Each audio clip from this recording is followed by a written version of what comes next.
अस्सलाम वालेकुम friends, this is professor Zeeshan Chaudhary. जैसा कि आप जानते हैं कि हमने रैनन मार्टन के high school English grammar and composition Wren Martin को स्टार्ट किया हुआ है। उसका पहला चैप्टर जो सेंटेंस और काइंड्स ऑफ सेंटेंस भी हमने अपलोड किया है। तो आज उसके दूसरे चैप्टर सब्जेक्ट एंड प्रेडिकेट के साथ हाज़िर हुआ हूँ। अगर आप लोगों ने अभी तक मेरा चैनल सब्सक्राइब नहीं किया तो काइंडली मेरे चैनल को सब्सक्राइब कर लें और बेल आइकन को भी प्रेस कर लें, ताकि आपको मेरी तमाम वीडियोस और तमाम लेक्चर्स रेगुलरली मिलते रहें। अगर आप लोगों ने अभी तक चैप्टर 1 की वीडियो नहीं देखी तो काइंडली उस वीडियो को भी देख लें, ताकि आपको रेगुलरली और तसलसल के साथ ये चीज़ें जो हैं वो समझ आ जाएं। तो बात करते हैं हम आज के टॉपिक की, जो कि है सब्जेक्ट एंड प्रेडिकेट। सेंटेंस हम पहले पढ़ चुके थे कि सेंटेंस ऐसे ग्रुप ऑफ वर्ड्स को कहते हैं जिसका अपना सब्जेक्ट और प्रेडिकेट होता है। आज हम बात करते हैं कि सब्जेक्ट किसको कहते हैं और प्रेडिकेट किसको कहते हैं। तो अगर हम इसको यहाँ से डिस्कस करें तो ये है कि when we make a sentence we name some person और thing and say something about that person और थिंग। यानी कि जब हम कोई सेंटेंस बनाते हैं तो हम उसमें किसी चीज़ का या किसी शख्स का नाम लेते हैं और फिर उस शख्स या उस चीज़ के मतलब कोई बात बताते हैं। तो वो जो शख्स या चीज़ का नाम लिया जा रहा होता है वो उस सेंटेंस का सब्जेक्ट होता है, और उस सब्जेक्ट के मतलब जो हम कोई इंफॉर्मेशन दे रहे होते हैं वो सादा अल्फाज में हम उसको उस सेंटेंस का प्रेडिकेट कह सकते हैं। In other words, we must have a subject to speak about and we must say a predicate something about that subject. Hence every sentence has two parts, यानी कि हर सेंटेंस के दो हिस्से होते हैं। सबसे पहला हिस्सा the part which names the person और thing we are speaking about, this is called the subject of the sentence. यानी कि हम सेंटेंस के अंदर जिस पर्सन या थिंग का जिक्र कर रहे हैं उसको सेंटेंस का सब्जेक्ट कहते हैं। एक अक्सर गलत फहमी समझी जाती है कि डूअर ऑफ एक्शन को सेंटेंस का सब्जेक्ट कहा जाता है। ऐसा नहीं है। जो डूअर ऑफ एक्शन होता है उसको एजेंट कहते हैं, लेकिन सब्जेक्ट की जो डेफिनेशन है वो ये है, टॉपिक ऑफ द सेंटेंस को हम उस सेंटेंस का सब्जेक्ट कहते हैं। अब ज़रूरी नहीं है कि हर सब्जेक्ट एजेंट हो, ठीक है। और इसी तरह the part which tells something about the subject, this is called the predicate of the sentence. अब कोई भी सब सेंटेंस में जो सब्जेक्ट के अलावा जो बाकी रिमेनिंग सारा हिस्सा होता है सेंटेंस का, उसको हम उस सेंटेंस का प्रेडिकेट कहते हैं।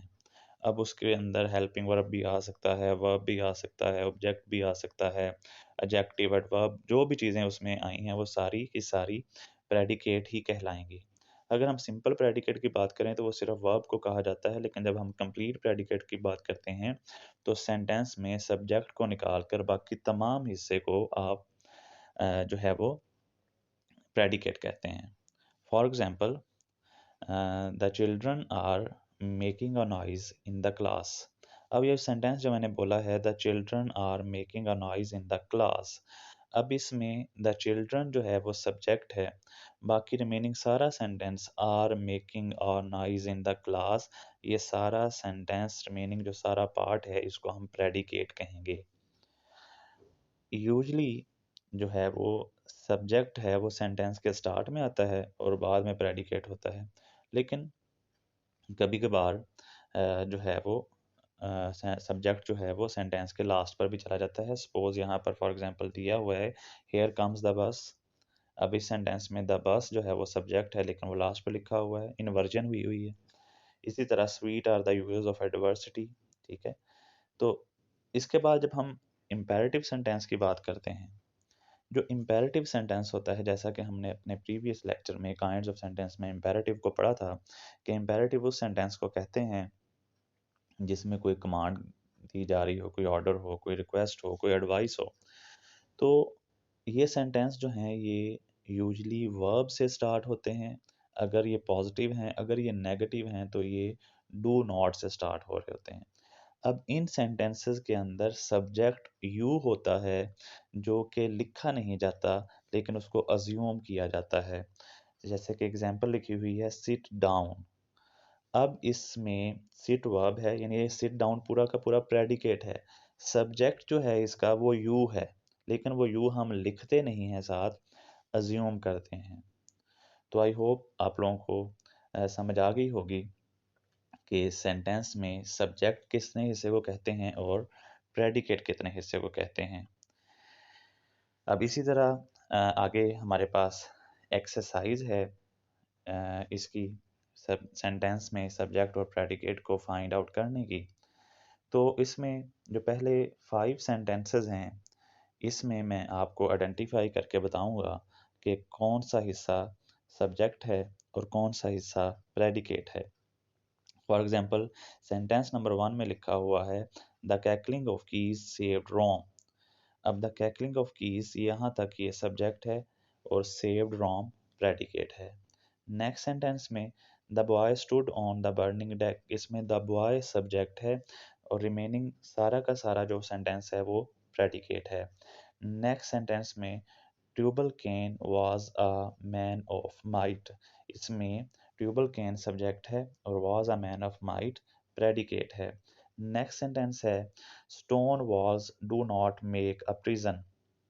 अब इसमें स्टोन वॉल्स ये सब्जेक्ट है, do not make a prison ये सारा का सारा हिस्सा प्रेडिकेट है। फिफ्थ सेंटेंस में the singing of the birds delights us, इसमें the singing of the birds ये सारा सब्जेक्ट है और डिलाइट्स अस ये प्रेडिकेट है। तो आपने काइंडली कभी भी ये नहीं समझना कि पहले वर्ड को सब्जेक्ट कहते हैं, नहीं। सब्जेक्ट जो है वो 3-4 वर्ड्स पर भी मुश्तमिल हो सकता है। तो आपने ये ज़हन में रखना है कि जब भी जो प्रेडिकेट है वो मोस्टली हेल्पिंग वर्ब से या वर्ब से स्टार्ट हो रहा होता है। तो सेंटेंस में जहाँ पर भी हेल्पिंग वर्ब आ जाए या वर्ब आ जाए तो समझ लें कि इससे आगे सारा हिस्सा प्रेडिकेट है। अब जो इस एक्सरसाइज के रिमेनिंग सेंटेंसेस हैं 27 तक, ये आप लोगों की एक्सरसाइज है। इसको आप खुद जो हैं वो सॉल्व करें और मुझे कमेंट्स में बताएं कि आपने सब सेंटेंसेस के कौन कौन से हिस्से को सब्जेक्ट समझा है और कौन कौन से हिस्से को प्रेडिकेट आइडेंटिफाई किया है।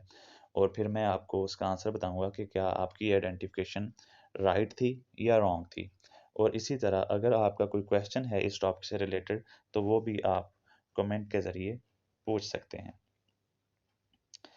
आखिर पर फिर मैं आपको कहूँगा कि इस चैनल को काइंडली सब्सक्राइब कर लें ताकि, और बेल आइकन को भी प्रेस कर लें और ताकि आपको ये वीडियोस जो हैं वो रेगुलरली मिलती रहें।